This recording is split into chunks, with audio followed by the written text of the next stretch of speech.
The bass pounded through the floorboards, vibrating up through my tired feet as I leaned against the dressing room wall. Sweat trickled between my shoulder blades, makeup caking at the corners of my eyes. 3 more songs, 3 more routines. Then I could go home to my baby girl. 5 minutes, Sophia, Marco shouted, his knuckles rapping against the door twice. Before his footsteps faded down the hallway, I stared at myself in the mirror, hardly recognizing the woman who stared back.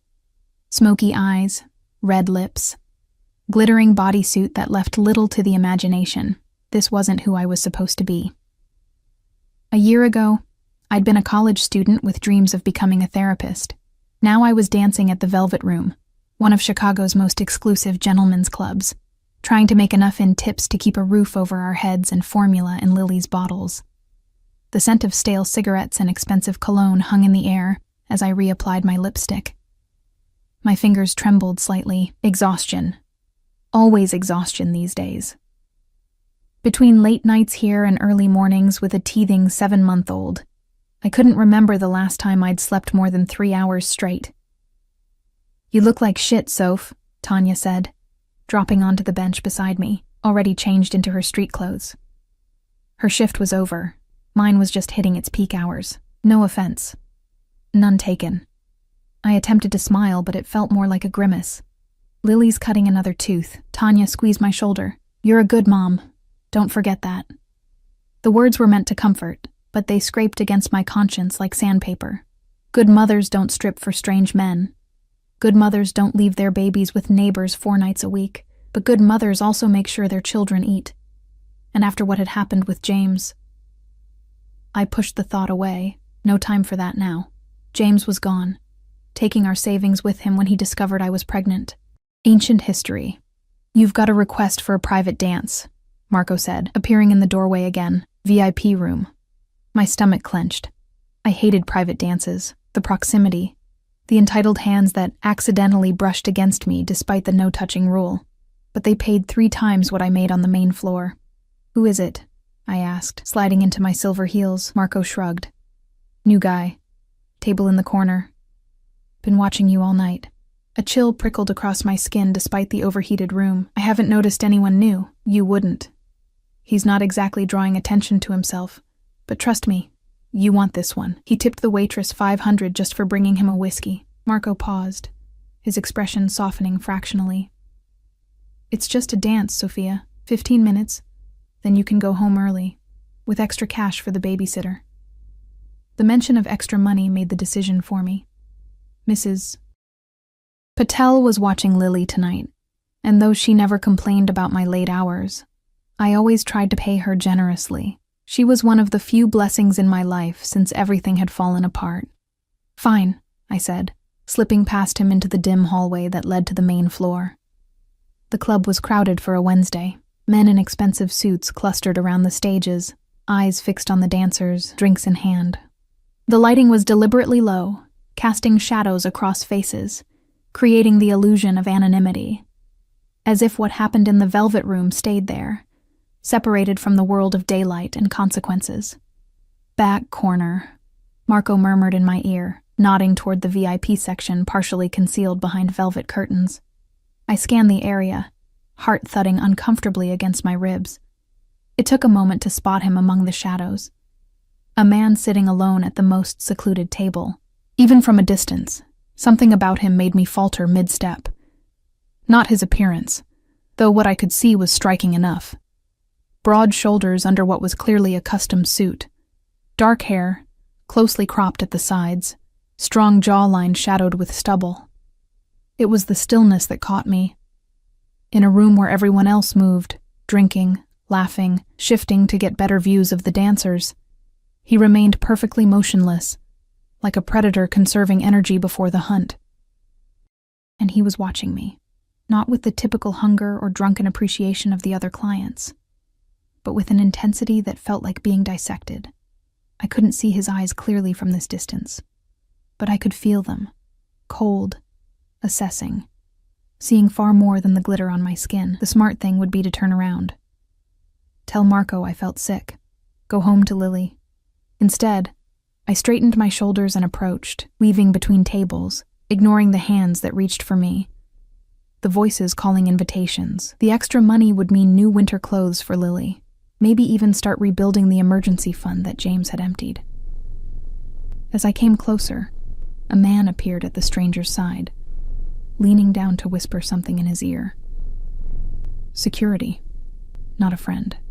I could tell by his stance, the way his eyes continuously scanned the room, the barely concealed bulge of what had to be a weapon beneath his jacket. Who needed armed guards at a strip club? The security man straightened as I approached, moving slightly to block my path. The stranger made a subtle gesture with his hand, barely a twitch of his fingers, and the guard stepped aside, though he didn't move far. "I'm Sophia," I said, forcing warmth into my voice that I didn't feel. "Marco said you requested a private dance?" Up close, I could finally see his eyes, dark amber, almost gold in the dim light of the club. They reminded me of whiskey held up to firelight, beautiful but burning. His face was all sharp angles and perfect symmetry, the kind of handsome that belonged in fashion magazines or behind the wheel of a sports car on a coastal highway, not hidden in the shadows of a Chicago strip club. "Dante," he replied, his voice a low rumble that somehow cut through the pounding music. Italian accent, subtle but unmistakable. "Please, sit." It wasn't a request. Despite the please, there was a command in his tone that made my spine stiffen. I perched on the edge of the seat across from him, trying to maintain what little professional distance I could. "The private rooms are," I began. "I'm comfortable here," he interrupted, lifting his glass slightly. Amber liquid, same color as his eyes. "Unless you object?" The way he asked made it clear he wasn't accustomed to objections. Something about him radiated authority, not the fake bravado of men trying to impress, but the quiet certainty of someone who always got what he wanted. "That's fine," I lied, calculating rapidly. A dance here, in the VIP section but still technically in public view, was better than being alone with him in one of the back rooms. "The house minimum is 2 songs. He smiled then, just barely, the corner of his mouth lifting. "I've already arranged payment with your manager, for the entire night." My throat went dry. "I don't—" "Just to talk, Sophia." He leaned forward slightly, and the subtle scent of his cologne reached me. Sandalwood and something darker, more complex, expensive. "I'm not interested in a dance." Warning bells clanged in my head. Men came to the Velvet Room for 3 reasons: to drink, to watch beautiful women, or to feel powerful by spending money on both. They didn't pay for just talking, especially not with a dancer like me. Pretty enough to make decent tips, but not one of the headliners who sometimes attracted wealthy regulars. "Then what are you interested in?" I asked, unable to keep the edge from my voice. His eyes flickered with something: amusement, approval, at my direct question. "You work very hard," he said, not answering my question. 4 nights a week, always the late shift, always taking the extra jobs when they're offered. The chill that had been hovering at the base of my spine spread across my shoulders. "Are you having me watched?" I observe what's in front of me. He took a sip of his drink, gaze never leaving mine. "You're exhausted. Dark circles under your eyes, hidden beneath makeup. You favor your left ankle, an old injury perhaps. You check your phone whenever you have a moment. Looking for messages from a boyfriend? No, something more important. I should have been terrified, should have walked away immediately and never looked back. Instead, anger flared, hot and sudden. "Congratulations on your deduction skills," I said flatly. "If you'll excuse me, I should—" His hand shot out, catching my wrist as I started to rise. Not painfully, but with enough pressure to make it clear I wasn't going anywhere. The security guard shifted closer, blocking the view from the main floor. "Your daughter is 7 months old," Dante said quietly. "Currently being watched by your neighbor, Mrs. Patel, who lives in apartment 3B. Your rent is 3 weeks overdue, your car needs a new transmission, and the father of your child disappeared with approximately $27,000 from your joint savings account shortly after you told him you were pregnant." The room seemed to tilt around me. My pulse roared in my ears, drowning out the music. "Who the hell are you?" I whispered, trying to pull my arm away. He released my wrist immediately, as if he'd only been trying to make a point. Someone in a position to help you, Sophia. I don't need help. The lie tasted bitter, especially not from someone who's been stalking me. Not stalking. Researching. He said it so casually, as if investigating a stranger's life was perfectly reasonable behavior. I have a proposition for you. I'm not for sale, I snapped, even as a traitorous voice in my head whispered, Aren't you? Isn't that exactly what you do here every night? I'm not looking to buy you, Dante said, something dangerous flashing in his eyes. I'm offering you a job, a legitimate one. As my personal assistant, I almost laughed. Right. Because Fortune 500 companies regularly recruit from strip clubs. I never said I worked for a Fortune 500 company. The way he said it made my stomach drop. The security guard, the expensive suit, the air of casual dominance, the knowledge about my personal life that he couldn't possibly have obtained legally. Who are you? I asked again, quieter this time. Someone with resources. Someone who can ensure you and your daughter never worry about money again. He reached inside his jacket, the guard tensing reflexively before relaxing, and pulled out a business card, plain white, expensive stock, with just a name and number embossed in black. He placed it on the table between us. My offer stands. Think about it. I stared at the card, not touching it. Why me? You're intelligent, resourceful, loyal to a fault. His gaze was steady, unnerving. And you're desperate enough to consider an offer that, under normal circumstances, you would immediately refuse. The truth of his words stung worse than any insult. He'd calculated exactly how vulnerable I was, how few options I had, and he was right. I was desperate enough to at least listen. What would this job entail exactly? I asked, hating how my voice trembled slightly. Initially, managing my schedule, coordinating with my security team, eventually, more responsibility as you prove yourself trustworthy. He finished his drink, setting the glass down with deliberate precision. The salary is $10,000 a month.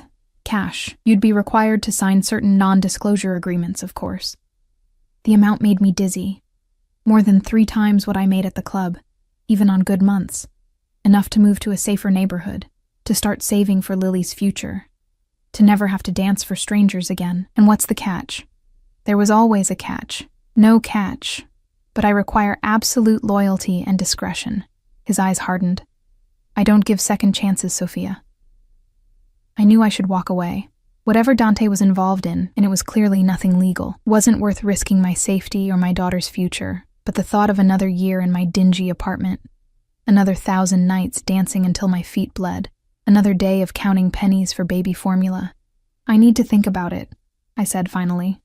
He nodded once, as if he'd expected nothing less. You have until tomorrow night. If you're interested, come to this address.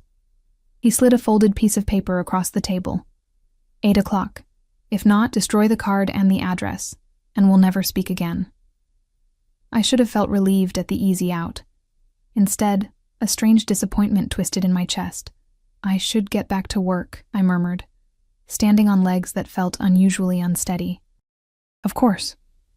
He made no move to stop me this time. One more thing, Sophia. His voice stopped me as I turned to leave. If you decide to accept my offer, you will never dance for another man again. Is that clear? The possessiveness in his tone should have offended me. Instead, it sent a complicated shiver down my spine. Fear mingled with something darker, more dangerous. Crystal, I replied, and walked away, feeling the weight of his amber eyes on my back until I disappeared into the crowd. I finished my shift in a daze, going through the motions without really seeing the men who tucked bills into my costume. All I could think about was Dante's offer, turning it over and over in my mind, examining it from every angle, searching for the trap I knew must be there. When my shift ended at 2 a.m., I collected my things quickly, eager to get home to Lily. Marco stopped me at the back door. So, what did the big spender want? He asked, counting out my night's earnings. I hesitated. Just to talk. Marco snorted. Must have been some conversation. He left you this. He handed me an envelope along with my usual pay. The envelope was heavy, expensive cream paper, Inside was a stack of $100 bills. $5,000. More money than I'd ever held at one time. A note was paperclipped to the cash. For your consideration. D. I should have left the money. Should have told Marco to return it. Instead, I shoved the envelope deep into my bag, mumbled a good night, and stepped out into the Chicago night, where the autumn air cut through my thin jacket like knives. I had 24 hours to decide whether to accept the devil's offer. But as I clutched the envelope containing enough money to pay my overdue rent and buy Lily new winter clothes, I had a sinking feeling I'd already made my choice. I just didn't know yet what it would cost me.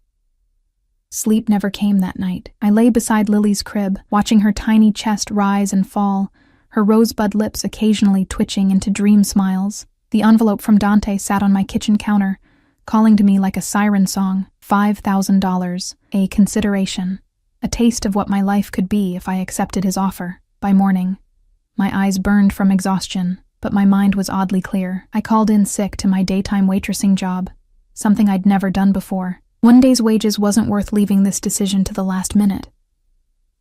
After feeding Lily and settling her for her morning nap, I pulled out the address Dante had given me. A penthouse in River North, one of the most expensive neighborhoods in Chicago. I Googled the building. Luxury condos starting at $3 million. 24-hour security. A legitimate business mogul's residence, not some criminal hideout. But then, the most dangerous predators rarely advertise themselves as such. I spent the day in a strange limbo, tending to Lily while researching everything I could about Dante. No last name made it nearly impossible. Dante and Chicago business yielded nothing useful. Neither did searches for Italian businessmen in the city. It was as if he existed in shadows, visible only when he chose to be seen. By 6 o'clock, I'd made my decision. I would go hear him out, but not commit to anything. I'd ask hard questions, demand specifics about the job. The presence of $5,000 in my apartment had already shifted something inside me, showing me exactly how persuasive money could be when you'd been without it for so long. Just for tonight, sweetie, I whispered to Lily as I dropped her off with Mrs. Patel. Mommy has a job interview. The older woman smiled knowingly, bouncing Lily on her hip. Good. You are too smart for that club. Too good. If only she knew what kind of interview I was heading to. I'd agonized over what to wear. Nothing too provocative. I wasn't selling that part of myself. But nothing too dowdy either. I settled on the only decent outfit I owned. A knee-length black dress with 3/4 sleeves paired with low heels. Professional. Respectable. The kind of woman who might legitimately work as someone's assistant. The cab dropped me off in front of the gleaming high-rise at 7:45. My heart hammered against my ribs as the doorman eyed me suspiciously. I'm here to see Dante, I said, trying to project confidence I didn't feel. Penthouse. The doorman's demeanor changed instantly. Ms. Mitchell, you're expected. He ushered me toward a private elevator at the back of the lobby, using a key card to activate it. Express to the penthouse. The elevator was mirrored, forcing me to confront my reflection from every angle as it shot upward. I barely recognized myself, hair pulled back in a simple chignon, minimal makeup, eyes wide with anxiety. I looked younger than my 24 years. More vulnerable. The elevator opened directly into a foyer with marble floors and a crystal chandelier. A different security guard than the one from the club stood beside an ornate console table, his expression impassive. Ms. Mitchell, he said with a slight nod. This way, please. He led me through a spacious living area with floor-to-ceiling windows overlooking the city. The decor was minimalist but clearly expensive. Leather furniture in muted tones, abstract art on the walls, not a single personal photo or trinket in sight. It looked more like a high-end hotel suite than someone's home. The guard stopped at a set of double doors, knocked once, then opened them without waiting for a response. Sir, Ms. Mitchell has arrived. Dante sat behind a massive desk, focused on a laptop screen. He didn't look up immediately, leaving me standing awkwardly in the doorway for several seconds. Power play.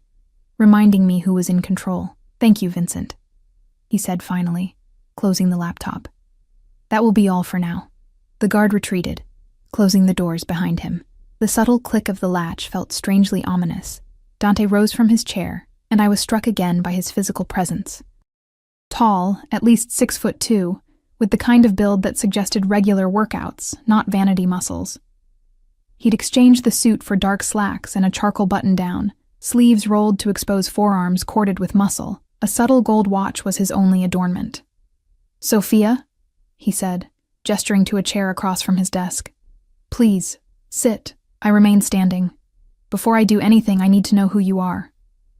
"Really?" A flicker of amusement crossed his face. "Direct. I appreciate that." He moved around the desk, leaning against it rather than returning to his chair. Closer to me. "I'm in import-export, primarily between Italy and the United States. That tells me nothing. It tells you everything you need to know at this stage." His voice remained calm, but there was steel beneath the surface. "My business interests are diverse and, occasionally, complicated by bureaucratic obstacles." Code for illegal. Had to be. "Are you asking me to do anything illegal?" I demanded. "Would you leave if I were?" The question caught me off guard. Would I? The weight of the $5,000 he'd already given me, which I had no intention of returning, answered that question. "Depends on what it is," I admitted, hating my own honesty. "I won't hurt anyone. I won't deal drugs. I won't do anything that could separate me from my daughter." He nodded, as if my answer pleased him. "I would never ask those things of you. Your role would be administrative, managing my calendar, coordinating with business associates, occasionally accompanying me to meetings or events." "As what, exactly? Your secretary or your arm candy?" His eyes darkened. "You would be my assistant, Sophia. Nothing more, nothing less. Unless you want something more." Heat rushed to my face. "I don't." "Then we understand each other." He pushed away from the desk, walking to a bar cart in the corner of the office. "Drink?" I shook my head. "I need to keep a clear head." He poured himself 2 fingers of whiskey, the same amber color as his eyes. "The $5,000. Did you use it?" "No," I lied. "Lying doesn't suit you," he said mildly. "Your rent was due. Your daughter needed things. Of course you used it." I lifted my chin defiantly. "I'll pay it back. It was a gift." He took a sip of his drink. "But it comes with a condition now that you're here." "What condition?" "You stop dancing. Immediately. Call your manager tonight and tell him you won't be returning." The demand was exactly what I'd expected, yet it still rankled. "I don't have another job yet. You do if you want it." He set down his glass, moving closer until barely 2 feet separated us. $10,000 a month. An apartment in this building. A smaller unit on the 15th floor. Healthcare for you and Lily. A car and driver when needed. The offer was so extravagant it had to be a trick. In exchange for what, exactly? Your loyalty, your discretion, your complete commitment to the job. And if I decide it's not for me after a month, after 6? You walk away with whatever you've earned. No strings, no consequences. His gaze was unnervingly direct. "Unless you betray me, then there are always consequences, Sophia." The threat wasn't subtle, yet oddly, it didn't frighten me as much as it should have. Maybe because part of me didn't believe any of this was real, this luxury apartment, this dangerous man with his impossible offer. "I need to think about it," I said. "You've been thinking about it since last night."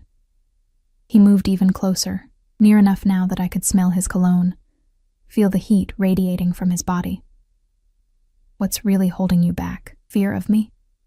Or fear of yourself? What's that supposed to mean? You're afraid you'll like working for me?" He said softly. "Afraid you'll become accustomed to the money, the security. Afraid you'll compromise your principles for comfort." His accuracy was unnerving. I took a step back, needing distance from his intensity. "You don't know me," I said. But the words sounded hollow even to my ears. "I know desperation when I see it. I know intelligence being wasted, and I know a fighter when I meet one."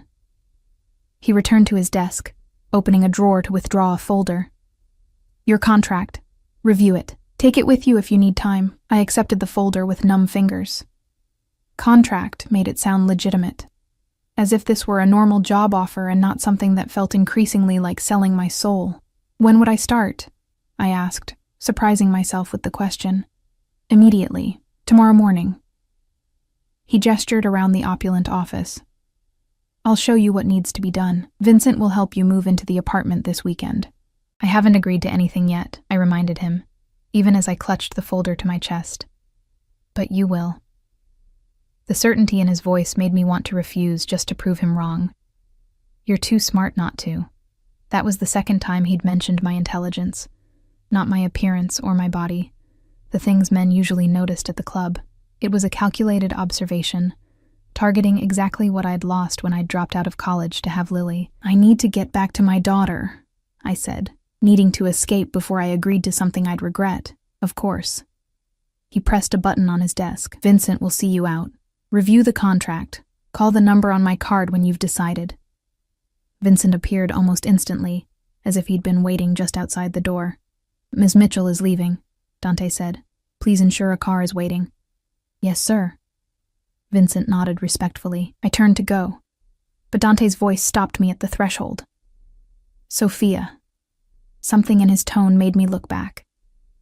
Whatever you decide, don't go back to that club. You're better than that place. The words should have felt condescending. Instead, they wrapped around me like a warm blanket on a cold night. Dangerous comfort. I nodded once, not trusting myself to speak, and followed Vincent to the elevator. The ride down was as quiet as the ride up had been anxious. Outside, a sleek black car idled at the curb. Where to, ma'am? The driver asked as Vincent held the door for me. I gave him my address, sinking into buttery leather seats that probably cost more than my entire apartment's furniture combined. As the car pulled away from the curb, I finally opened the folder. The contract was surprisingly straightforward.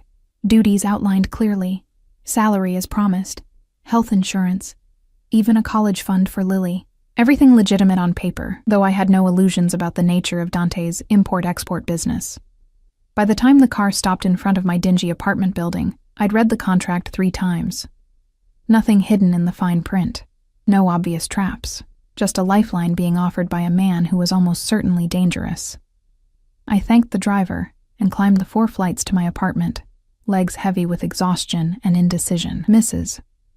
Patel returned to sleeping Lily, cooing over how good she'd been. Job interview go well? She asked hopefully. I forced a smile. I think so. I'll know tomorrow.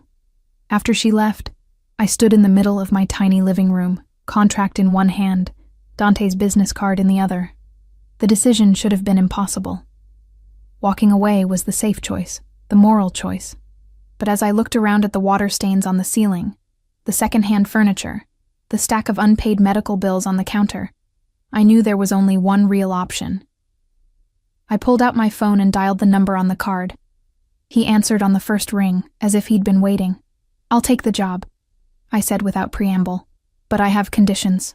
A pause, then a low chuckle. I'm listening. I work 9 to 5. Nights and weekends are for my daughter, non-negotiable except in emergencies. I won't do anything illegal under my own name. And I want everything in writing, the apartment, the health insurance, Lily's college fund. Done, he said immediately. Anything else?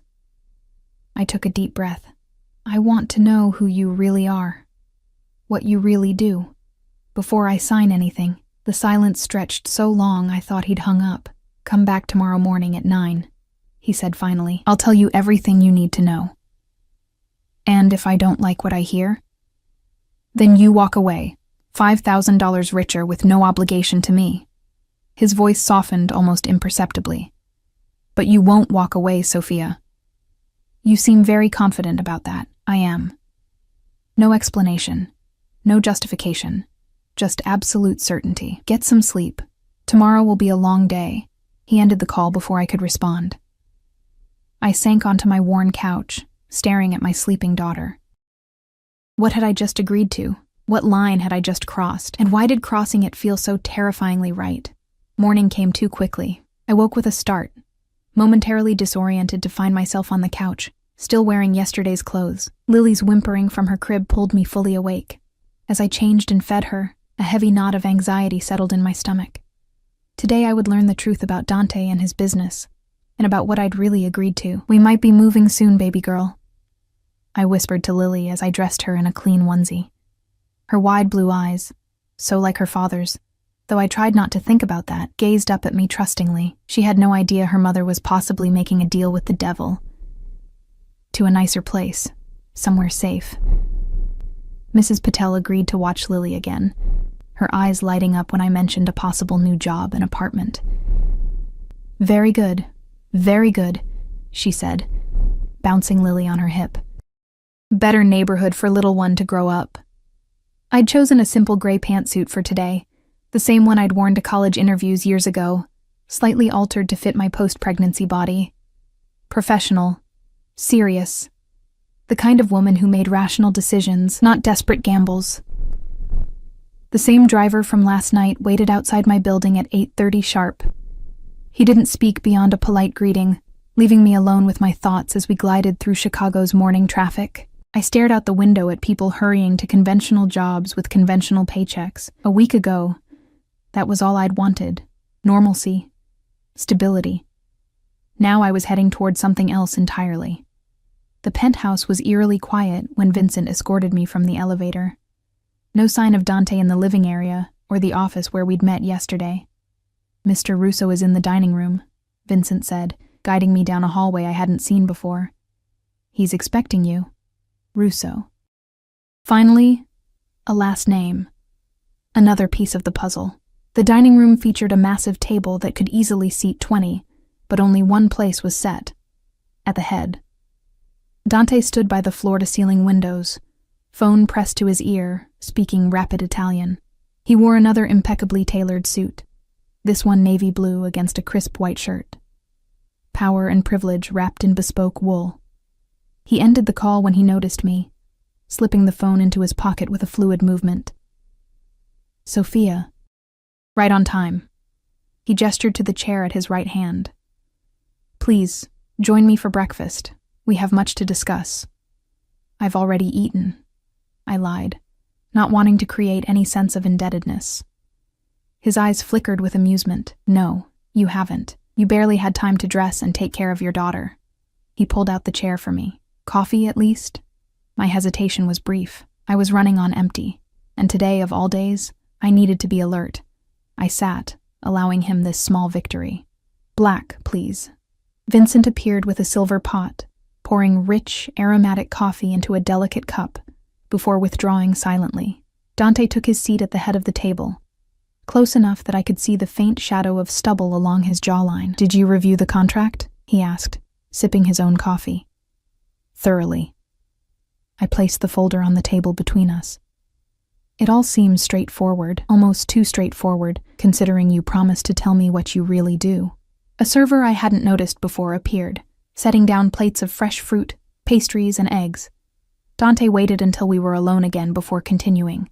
What do you think I do, Sophia? He asked, his tone curious rather than challenging. I met his gaze directly. Something illegal. Something that requires security guards and cash payments. Something you can't put on paper. He nodded once, as if pleased by my candor. My family has been in business for 3 generations. We began in Sicily, expanded to mainland Italy, then to America in the 1950s. What kind of business? Initially, protection, then importation of goods that were difficult to acquire through conventional channels. Later, construction, real estate, legitimate imports. He speared a piece of melon with his fork. The Russo family has diverse interests. The way he said it, casual yet precise, sent a chill down my spine. Russo family. As in the Russo crime family? He didn't flinch at the blunt question. Some would use that terminology. My mouth went dry. I'd suspected, of course, the security, the cash, the unspecified business dealings.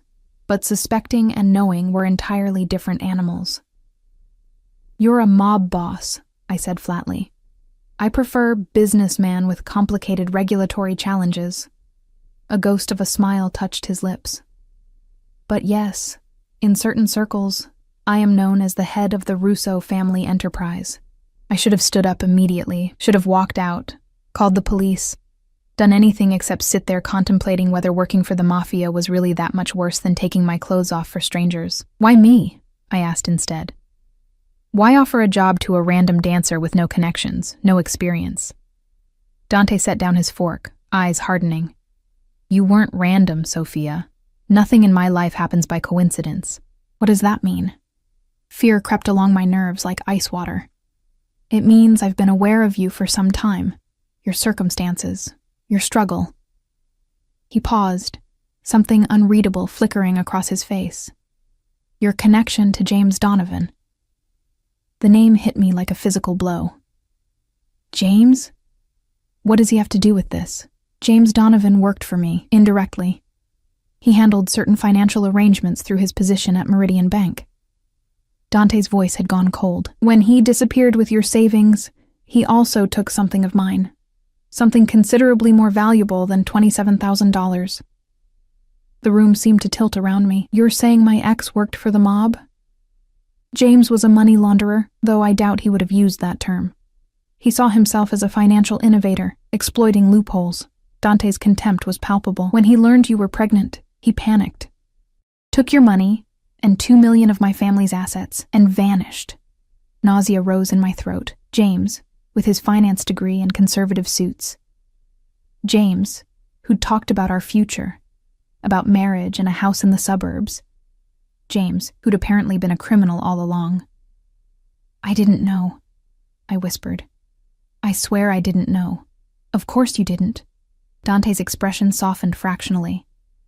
If I believed otherwise, we wouldn't be having this conversation. The implication hung in the air between us. I swallowed hard. So this job offer, it's what? A way to keep an eye on me in case James makes contact? Initially, yes, his honesty was jarring. When my men located you 4 months ago, that was my intention. And now? Now I've had time to observe you. Your resilience. Your determination. His eyes held mine. You impressed me, Sophia. Few people would have survived what you've endured with such dignity. Dancing for money isn't particularly dignified, I said bitterly. You did what was necessary to provide for your child. There's honor in that. He leaned forward slightly. The job offer is legitimate. My interest in your connection to James is secondary now. I wanted to believe him. The alternative, that I was merely a pawn in his game to find James, was too humiliating to contemplate. If James contacts me, you expect me to tell you, I said. Not a question. Yes. That is non-negotiable. And what happens to him if you find him? Dante's expression turned remote. That's not your concern, but it was. Despite everything, despite the betrayal and theft and abandonment, James was still Lily's father. His blood ran in her veins. I won't help you hurt him, I said firmly. I don't recall asking for your assistance in that regard. His tone was suddenly cold, reminding me exactly who I was dealing with. All I require is information, should he make contact. I nodded slowly. I understand. Good. Just like that, the tension dissipated. Now, shall we discuss your actual duties? Assuming you still want the position. The sensible answer was no. The moral answer was no. I should walk away from Dante Russo and his dangerous world before I became entangled beyond escape. Instead, I heard myself say, show me what the job entails. Relief, or something like it, flickered across his face. Vincent will show you to your office. I have an office? Adjacent to mine. Come.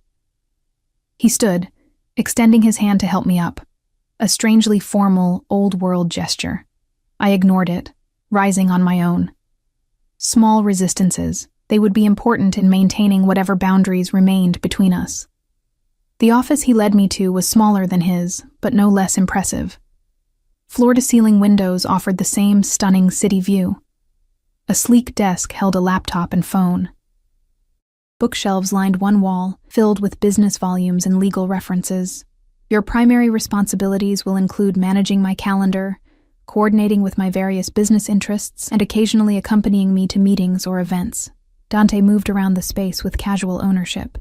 Vincent will handle security concerns, so you won't need to worry about that aspect. And the illegal aspects? I asked bluntly. What will my involvement be there? His expression remained neutral. You will be aware of certain activities, but not directly involved. Your name will appear only on legitimate business documents. Your signature only on legal contracts. Clean hands, dirty conscience. The distinction felt meaningless, yet I found myself nodding. When would I move into the apartment you mentioned? This weekend, if that suits you. It's fully furnished, 2 bedrooms. The building has a daycare on the 2nd floor for residents. He watched my reaction carefully. For days when Mrs. Patel is unavailable. The fact that he remembered my neighbor's name, this small human detail amid the criminal enterprise discussion, was strangely disarming. And my hours? 9 to 5, as you requested. Weekends free unless there's an emergency. He paused. Though there will be occasional evening events, fundraisers, business dinners. For those, we'll arrange childcare. It all sounded so normal, so legitimate. As if I were interviewing for an executive assistant position at any corporation in Chicago, not agreeing to work for one of the city's most dangerous men. When do I start? I asked, surprising myself with the decisiveness in my tone. Today, if you're ready. He moved to the desk, opening the laptop. Your login information is here: email accounts, scheduling software, contacts. He pulled out the chair for me. Shall I leave you to familiarize yourself with the systems? I sat down, the leather chair adjusting automatically to my posture. Yes. I'd like to get oriented. He nodded, turning to leave, then paused at the door. Sophia, one more thing. I looked up, wariness returning. Yes? Welcome to the family. The words sent a shiver down my spine, part fear, part something else I didn't want to examine too closely. As he left, closing the door softly behind him, I stared at the gleaming laptop screen, reflecting my pale face. I had just agreed to work for the Mafia, to live in a building owned by the Mafia, to accept money from the Mafia, all for my daughter, for Lily's future. That's what I told myself as I logged into my new life, trying to ignore the whisper in the back of my mind that wondered if I'd made this choice for other reasons entirely. 3 months passed with surprising speed. Winter descended on Chicago, transforming the city into a landscape of white and gray. From my 15th floor apartment, I watched snowflakes swirl past my windows, coating the streets below in pristine silence. Lily, now 10 months old and attempting her first wobbly steps, pressed her tiny palms against the glass, fascinated by the falling snow. Pretty, isn't it? I whispered, holding her securely as she balanced on unsteady legs. She babbled in response, drool glistening on her chin. Our new life had fallen into a rhythm I never could have imagined that first night at Dante's penthouse. Each morning, I'd drop Lily at the building's daycare center, staffed by women who, I'd come to suspect, were relatives of various Russo family associates. By 9 a.m., I'd be at my desk, managing Dante's complex calendar, fielding calls from business associates, coordinating with his network of lieutenants and capos. I'd learned the hierarchy quickly. Vincent, his head of security, was also his consigliere, advisor, and right hand. Marco, not the Marco from the club, a different one, handled the legitimate construction business. Anthony oversaw the restaurant franchises.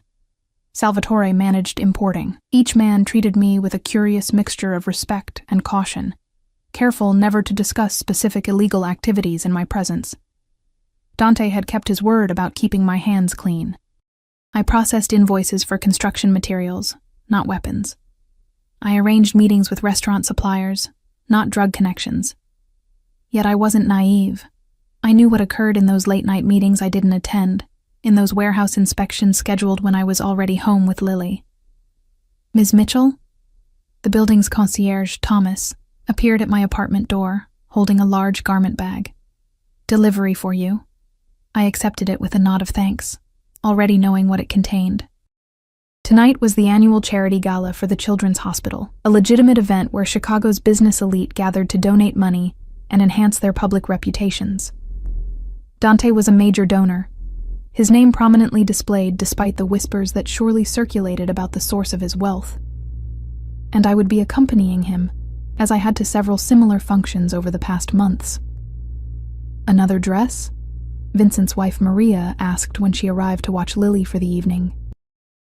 In her 60s, with silver-streaked dark hair, Maria had taken on a grandmotherly role in Lily's life, something I was both grateful for and troubled by. My daughter was becoming attached to people in Dante's world. For the hospital gala, I explained, hanging the garment bag in my bedroom. Maria smiled knowingly. The The boss must make a good impression with his beautiful assistant, no? I ignored the insinuation. Dante and I maintained a strictly professional relationship, or so I told myself, despite the expensive dresses that appeared before every event, despite the way his eyes followed me when he thought I wasn't looking, despite the uncomfortable flutter in my stomach whenever he stood too close. "It's just business," I said firmly. "He needs a respectable companion for these public events." "Of course." Maria's knowing smile didn't fade. "Just business."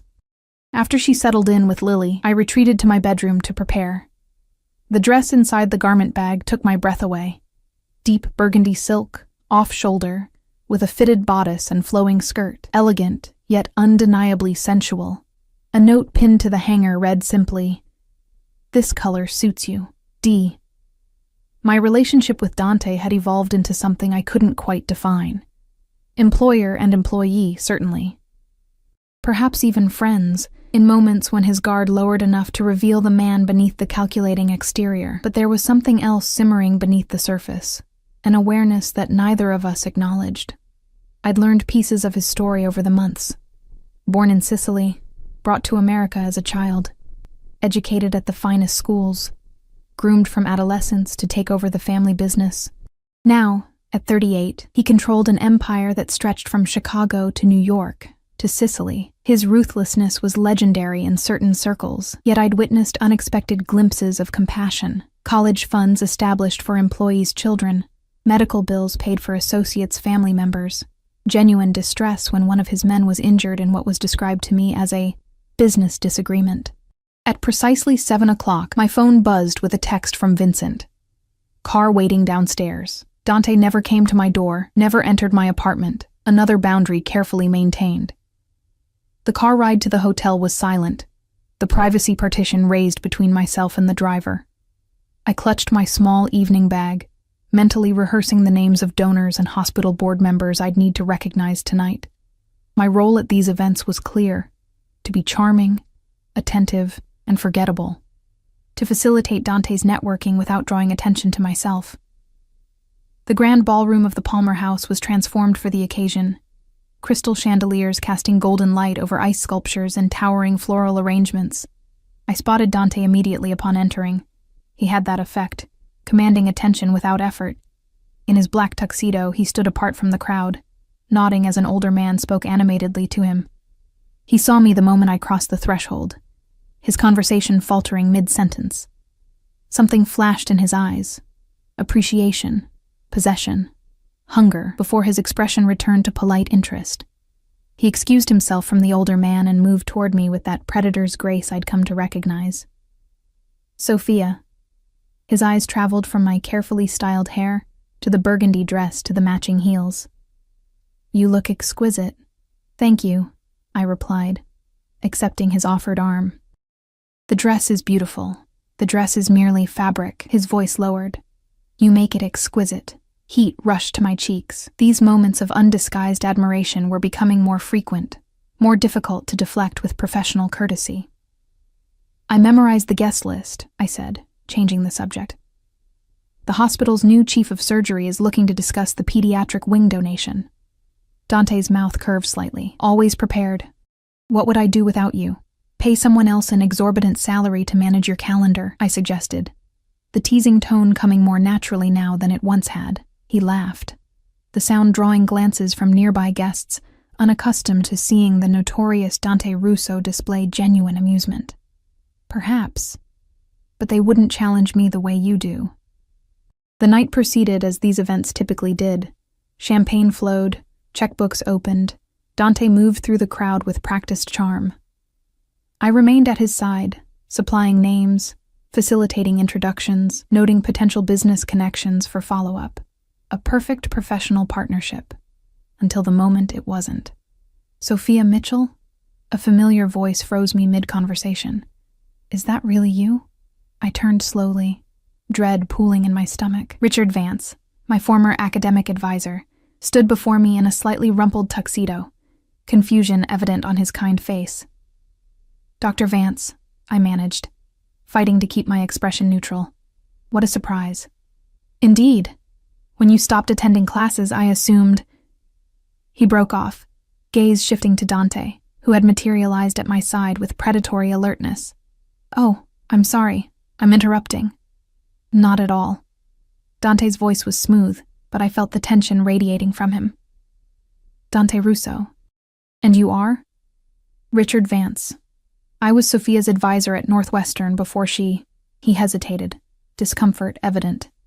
Before she left the program, Dante's hand settled at the small of my back, a possessive gesture that didn't escape Dr. Vance's notice. "Sophia is indispensable to my organization now. Northwestern's loss, my gain." Dr. Vance's eyes darted between us, drawing conclusions I could almost see forming in his expression. "I see. Well, it's lovely to see you again, Sophia. You were one of our most promising students."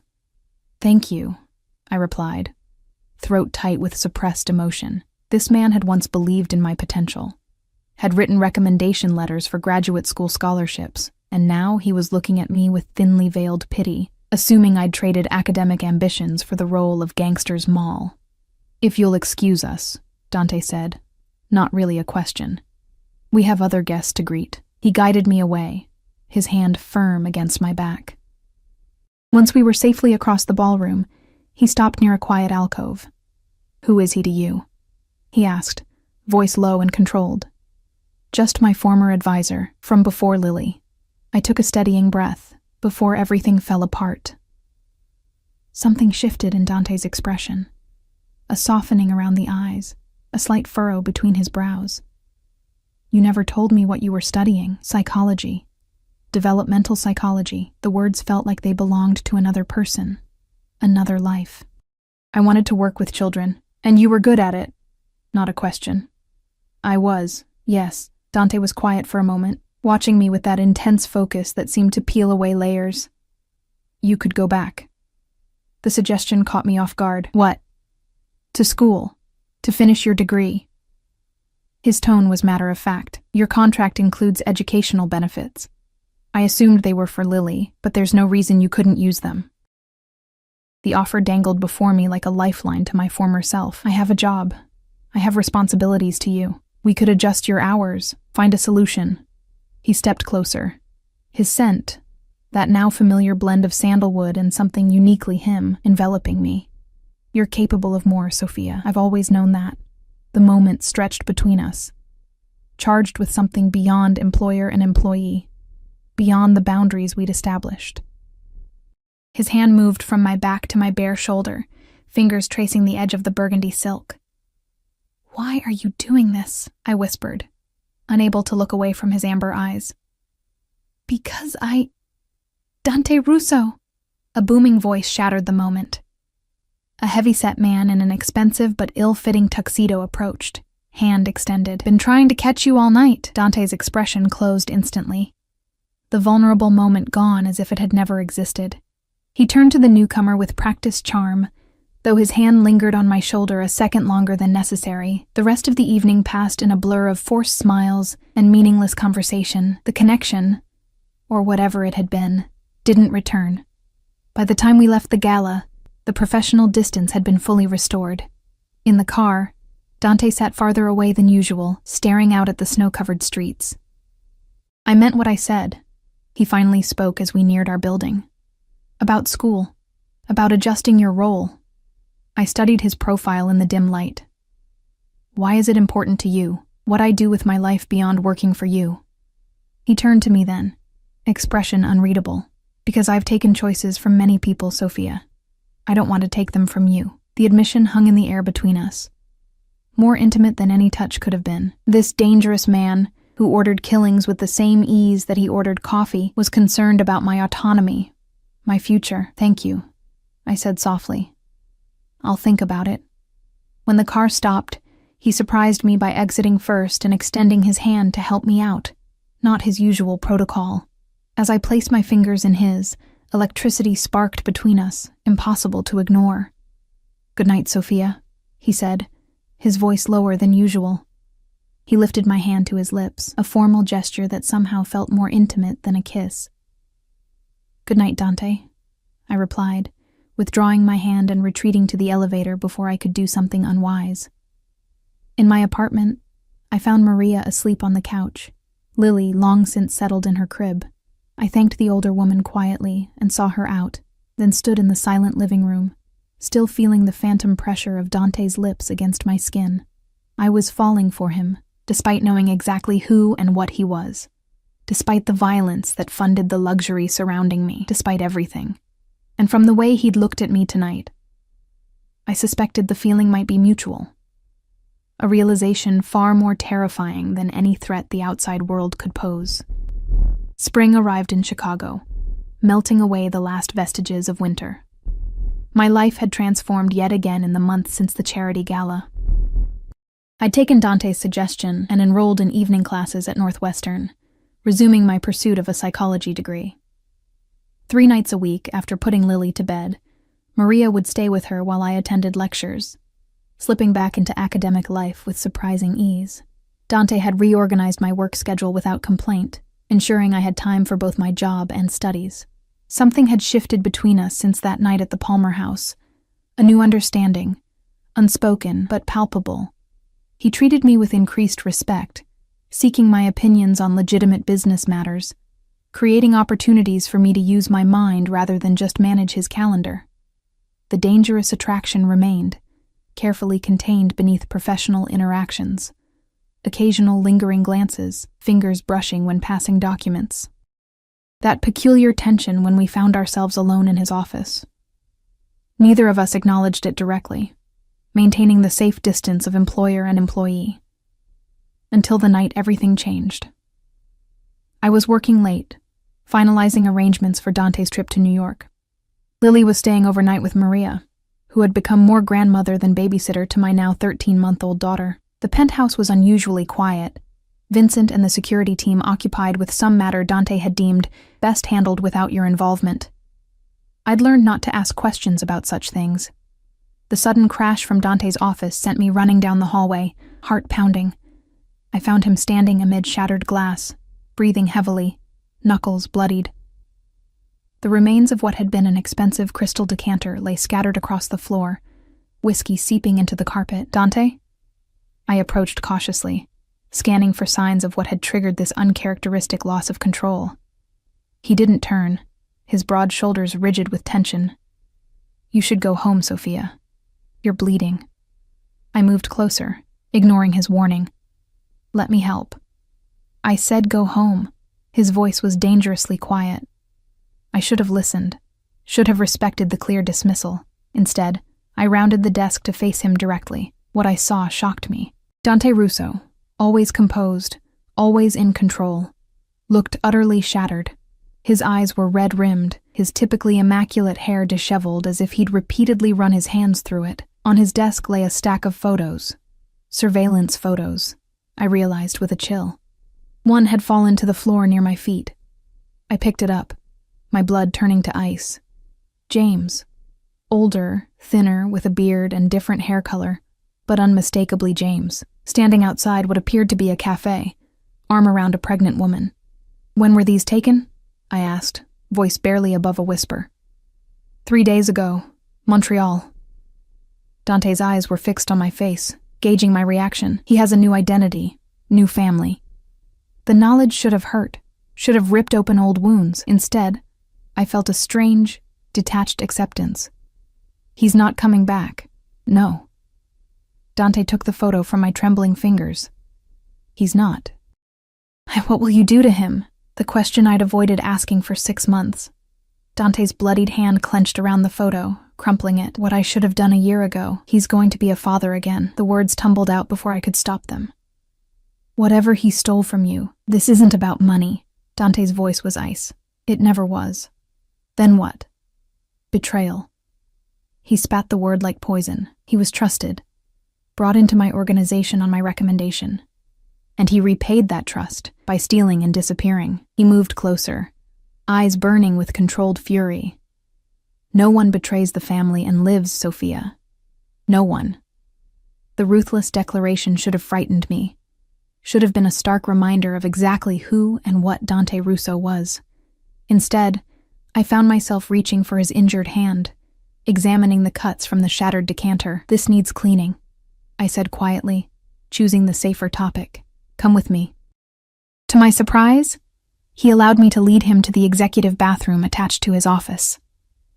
I ran warm water over his knuckles, gently removing glass fragments embedded in his skin. He watched my face as I worked, his breathing gradually steadying. "I don't care about James," I finally said, dabbing antiseptic on the cuts. "He abandoned us. He's nothing to me now, but he's Lily's father."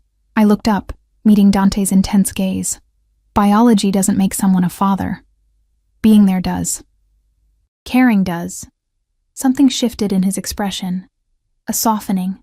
A vulnerability I'd glimpsed only in rare moments.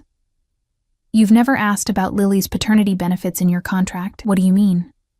"The college fund, the health insurance, the trust that activates when she turns 18. His voice was soft. "Did you think those were standard employee benefits?" My hand stilled against his. "I assumed they were part of the package you offered to convince me to work for you." "They were never about employment, Sophia." He turned his hand, capturing mine. "They were about making things right, protecting what James should have protected, providing what he should have provided." The revelation struck me speechless. For 6 months, I'd believed Dante's interest in me was primarily strategic, keeping tabs on James's ex, maintaining access to information. Now he was suggesting something else entirely, that he'd felt responsible for us, that he'd wanted to care for us. "Why?" I finally managed. "Why would you do that?" Initially, guilt perhaps, my organization, my responsibility. His fingers threaded through mine, an intimacy we'd never allowed before. "But then I got to know you, your strength, your determination, the way you love your daughter." His voice roughened, and it became something else. The air between us thickened, charged with 6 months of careful restraint crumbling away. I should have pulled back, maintained the professional boundary that kept my world neatly ordered. Instead, I found myself leaning closer. "What did it become?" I whispered. His free hand rose to my face, thumb tracing the curve of my cheek with surprising gentleness. "An obsession," he admitted, the raw honesty in his voice sending shivers down my spine. "A need to protect you, to provide for you, to make you mine." The possessiveness should have repelled me. Instead, heat bloomed in my chest, spreading through my limbs like wildfire. 6 months of denied attraction, of pretending the tension between us was merely professional, collapsed in an instant. "I work for you," I reminded him. The last feeble defense. "Is that all this is?" His face was inches from mine now, his scent enveloping me. "A professional relationship? No," I whispered, surrendering to the truth. "It hasn't been for a long time." His lips found mine with surprising gentleness, a question rather than a demand. I answered by threading my fingers through his hair, drawing him closer, deepening the kiss until it transformed into something hungry and desperate. 6 months of restraint combusting in a single moment. His arms encircled me, lifting me onto the marble countertop, hands exploring with reverent intensity. "Tell me to stop," he murmured against my neck. "Tell me this isn't what you want." "I can't," I gasped as his lips traced fire down my throat. "I won't lie to you." That admission seemed to break something open in him. His kisses turned demanding, possessive, mapping my skin like territory long coveted, finally claimed. I responded with equal fervor, hands pulling at his shirt, needing to feel his skin against mine. "Not here," he growled, lifting me effortlessly. "Not like this." He carried me through the office, down the hallway I'd never entered, into the master suite that occupied the penthouse's eastern wing. The bedroom was as I'd imagined it, masculine, minimalist, dominated by a massive bed with charcoal sheets. He laid me down with unexpected tenderness, amber eyes searching my face. "Are you certain, Sophia? Once this happens, everything changes." I reached up, tracing the strong line of his jaw. "It already has." What followed was nothing like I'd imagined during those nights alone in my apartment, wondering about the man who occupied the floors above me. Dante's public persona, controlled, commanding, coldly powerful, gave way to something else entirely. He loved with the same intensity he brought to everything, but there was unexpected gentleness, an almost reverent attention to my pleasure that left me breathless. After, as I lay curled against his chest, listening to his heartbeat slow, Reality began to seep back in. I'd crossed a line that couldn't be uncrossed. Complicated my already complicated life immeasurably. What happens now? I asked softly. His fingers traced patterns on my bare shoulder. Whatever you want to happen. I raised myself on one elbow, studying his face in the dim light. That's not an answer. A rare, genuine smile curved his lips. I want you in my life, Not Sophia. as an employee. As my partner. His expression turned serious, but I won't pretend this life is simple, or safe, or that I'm someone other than who I am. A mafia boss, I said plainly. Yes. No denials, no softening of the truth. With enemies, with blood on my hands, with obligations that will never disappear. I should have been frightened by his honesty. Instead, I found it strangely comforting. This dangerous man who could have deceived me, could have presented a sanitized version of himself, chose raw truth instead. And Lily? I asked. The most important question. His expression softened at her name. I would protect her with my life. Love her as my own. He hesitated, then added quietly, I already do. The revelation pierced me more deeply than any declaration of passion could have. This man, who had entered our lives as an employer, had silently come to care for my daughter while maintaining a careful distance. You've been watching over us all along, I realized, even before I accepted the job. He nodded, stroking my hair back from my face. From the moment I discovered your connection to James, at first as a strategic matter, then because I couldn't stop myself. What about James? I asked, returning to the catalyst for tonight's events. What will you do now? Dante was quiet for a long moment, his hand stilling against my skin. What would you have me do? The question hung in the air between us.